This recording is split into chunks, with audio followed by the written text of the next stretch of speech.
the CEO of Juro. I wanted to share a few insights with you on how we're running the company remotely during the COVID crisis. So the first thing to say is when it comes to managing the team remotely, there's two core things we focus on: the processes we're using and also the tooling.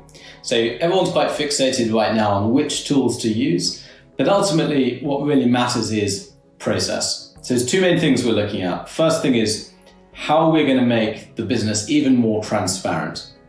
So whether that means having more sessions, so we have a daily stand-up now for the whole team where we can share what we're working on and what's currently blocking us. Whether that means having a company-wide Trello board, which will show you where tasks are in their various workflows. Whichever way you choose, ultimately it's about bringing transparency to the organization.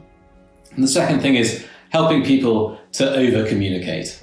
So the risk we have is under-communicating when people aren't in the same room and context is lost. So that means prioritizing, if at all possible, voice and video calls over instant messages in Slack and over email. And it also means that we really encourage people to just randomly call each other. And the technology now is so good, you can do that on desktop with almost no effort. When it comes to tools, we're using loads. So of course, we're using Zoom like everyone else. There's a few tools which I really like, which are perhaps less known. So one is Miro, which is a virtual whiteboard. So we're using that a lot now for sessions when onboarding employees. It allows you to have a real-time view of a whiteboard between multiple people.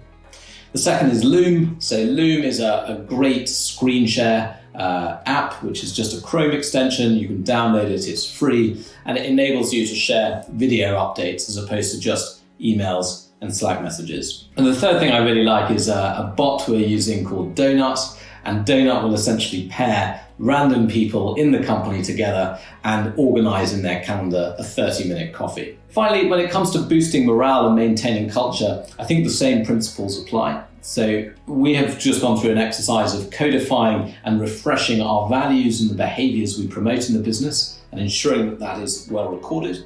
We've had far more detailed onboarding for remote employees than we've had for people in person.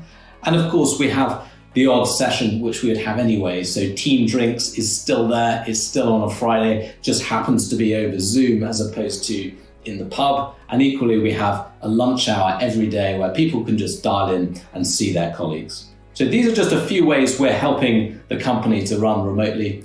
We wish you all the best with doing that and that you are safe and well during the crisis.